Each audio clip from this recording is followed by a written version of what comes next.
ام المؤمنین اما عائشہ رضی اللہ عنہ سے روایت ہے، پورا واقعہ مذکور ہے کتاب الطب کے اندر، بخاری کے اندر۔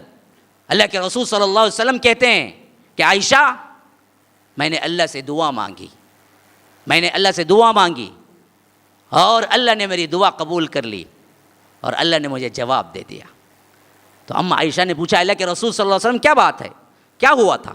کہا کہ عائشہ کئی دنوں سے میں محسوس کر رہا ہوں کہ کچھ کام کیا حالانکہ نہیں کیا ہوتا، کچھ تنگی سی اپنے جسم کے اندر محسوس کر رہا تھا، تو میں نے رب سے دعا کی اللہ جو کچھ بھی ہے مجھ پر افشاں کر دے، بتا دے مجھے۔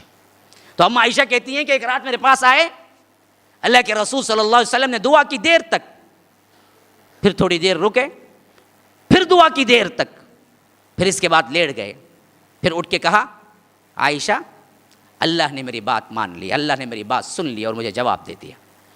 کہا کہ اللہ کے رسول کیا ہوا؟ کہا کہ عائشہ کئی دنوں سے میں اپنے آپ کو ایک تنگ سا محسوس کر رہا ہوں اور کچھ کام نہیں کیا ہوتا ہوں، کر لیا سمجھ لیا ہوتا ہوں، کسی بیوی سے نہ ملا ہوتا ہوں، مل لیا خیال ہوتا ہے۔ پورے کیا ہے؟ عادات کے اندر تبدیلی ہوئی، نبوت کے اندر کوئی تبدیلی نہیں ہوئی، وحی کے اندر کوئی تبدیلی نہیں، کوئی آیت نہیں اتری اتری سمجھ لیے، یا کوئی آیت کیا ہے اتری تھی نہ اتری سمجھ لیے، اس میں کوئی خلل واقع نہیں ہوا تھا، حتیٰ کہ اتنا بھی خلل واقع نہیں ہوا تھا کہ صحابہ نے خود بھی محسوس نہیں کیا کہ اللہ کے رسول پہ جادو ہوا ہے۔ صحابہ سے ملتے جھلتے تھے تو بھی کسی صحابی کو معلوم نہیں ہو سکا کہ اللہ کے رسول پہ جادو ہو چکا ہے۔ جو تغیر واقع ہوا وہ صرف اپنی طبیعت میں ہوا، جس کی وجہ سے اللہ کے رسول کہتے ہیں کہ میں نے اللہ سے دعا کی تو پھر میں اب سویا تو اللہ نے اس کی شفا اتار دی۔ اما عائشہ نے پوچھا اللہ کے رسول کیا ہوا؟ کہا کہ دو بندے آئے، دو فرشتے آئے، ایک میرے سرہانے بیٹھ گیا، ایک میرے پاؤں کے پاس بیٹھ گیا، اور دونوں آپس میں گفتگو، یعنی اللہ کے رسول خواب میں دیکھ رہے ہیں، دونوں آپس میں گفتگو کرنے لگے۔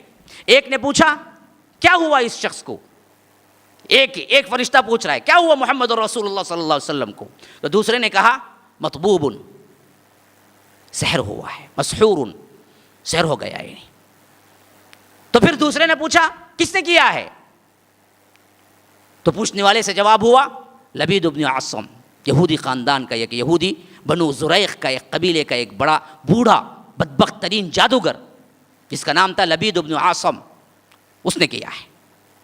پھر تیسرے نے پوچھا، یعنی وہی پوچھنے والے نے دوسرے نے پوچھا کس پہ کیا ہے، مشتن و مشتاتن، فرمایا کہ کیا ہے، کنگھی اور کنگھی کی بالوں میں کیا ہے۔ کس پہ کیا؟ اللہ کے رسول کے بعض بات چرا لیے، ان بالوں میں جس کنگھی سے کرتے تھے یا اس کے کچھ دندانے نکال لیے، اور اس میں اس نے کیا، اور کہاں رکھا ہے، کیسے کیا ہے؟ تو پھر وہ فرشتے نے جواب دیا وہ دراصل زروان نامی ایک کنویں کے اندر اللہ کے رسول کے بالوں کو چھپا کے رکھا گیا ہے جادو کر کے، ایک نر نخل یعنی ایک کھجور کے نر مادہ جو ہوتا ہے نا، نر پودا، اس پودے کے اندر چھپا کے وہ اندر گاڑ کے رکھا ہے، وہ جا کے وہاں پر نکالیں گے تو اللہ کے رسول صلی اللہ علیہ وسلم پر جادو ہٹ جائے گا۔ پھر اللہ کے رسول صلی اللہ علیہ وسلم کی آنکھ کھل گئی تو اللہ کے رسول صلی اللہ علیہ وسلم نے کہا کہ چلو ایک جماعت کو لے کے نکلے۔ کہتے ہیں کہ پہلے حضرت علی کو بھیجا، پھر خود اللہ کے رسول صلی اللہ علیہ وسلم نکلے۔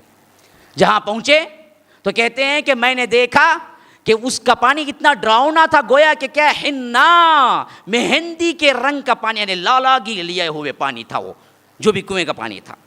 اور وہاں کے درخت جو نخل کے تھے، جو کھجوروں کے تھے، اللہ کے رسول نے فرمایا مجھے ایسے نظر آ رہا تھا گویا کہ شیطانوں کے سر ہیں۔ ایک بھیانک ناک منظر تھا وہاں کا، جہاں پر اللہ کے رسول صلی اللہ علیہ وسلم پر جادو کر کے اس نے گاڑا تھا۔ تو وہ پانی نکالا گیا، پھر اس کے بعد کیا ہے، جیسے خواب میں بتایا گیا تھا ویسے ہی وہ جادو وہاں پڑا ہوا تھا، پودے کے اندر وہ کھجور کے مادہ کے اندر رکھا ہوا تھا، اور اس کو اللہ کے رسول صلی اللہ علیہ وسلم نے نکالا۔ اس پر اس نے 11 گھاٹیاں باندھ رکھی تھی۔ تو اللہ تبارک و تعالی نے سورہ فلق اور سورہ ناس اتاری۔ یہ دوسری مرتبہ اترنے والی صورت ہے، ایک مکی میں بھی ایک مدنی میں بھی پھر اتری یہی صورت۔ تو اللہ کے رسول صلی اللہ علیہ وسلم ان معوذات سے اس کو کھولنے لگے، قل اعوذ برب الفلق من شر ما خلق ومن شر غاسق اذا وقب ومن شر النفاثات في العقد ومن شر حاسد اذا حسد قل اعوذ برب الناس ملك الناس اله الناس من شر الوسواس الخناس الذي يوسوس في صدور الناس من الجنة والناس۔ 11 آیتیں، 11 گھاٹیاں کھل گئی۔ یہ 11 آیتیں ہیں برابر. اس نے 11 گھاٹیاں ڈال رکھی تھی. اسی لیے اس آیت میں آیا ہے قل اعوذ برب الفلق من شر ما خلق ومن شر غاسق اذا وقب ومن شر النفاثات فی العقد. اے اللہ اس شر سے بھی میں پناہ مانگتا ہوں جو گھاٹیوں پر پھونک مارنے والیوں کی برائی سے. جو جادو کی سب سے اہم کڑی کیا ہے؟ پھونکنا اور گھاٹی باندھنا. عقد گھاٹیوں پر. تو اس بدبخت نے اللہ کے رسول صلی اللہ علیہ وسلم کو کیا کیا تھا؟ گھاٹی بنا بنا کے کیا ہے پھونک ماری تھی، جس سے اللہ کے رسول کی ایک قسم تکلیف ہوتی تھی. تو یہ 11 آیات 11 گھاٹیاں کھول دی گئی. تو اللہ کے رسول صلی اللہ علیہ وسلم نے کہا کہ مجھے ایسا محسوس ہوا گویا کہ کسی نے جکڑ کے باندھ دیا تھا تو کھول دیا تو کس طرح کیا ہے فرش محسوس ہوگی طبیعت، ویسے مجھے محسوس ہوا. تو اماں عائشہ نے پوچھا اللہ کے رسول سزا کیوں نہیں دیتے اس کو بلا کے؟ اتنا بڑا کام کیا آپ کے اوپر، آپ اس کو نشر کیوں نہیں کرتے، لوگوں میں کیوں نہیں بولتے؟ کہا کہ عائشہ مجھے پسند نہیں ہے کہ لوگ اس کو بات کا بتنگڑ بنائیں، لوگ وہاں باتیں شروع کر دیں، میں یہ پسند نہیں کرتا. یہ تو اپنے کیفر کردار کو پہنچنے ہی والا ہے، مرنے ہی والا ہے، اللہ کے پاس پہنچنے ہی والا ہے. تو اس واسطے اس کا بدلہ بھی میں لینا نہیں چاہتا. تو اللہ کے رسول نے کہا کہ اس بات کو یہیں ختم رفع دفع کرو، چھوڑ دو. تو یہ معاملہ بالکل صحیح حدیث سے ثابت ہے، پورا واقعہ.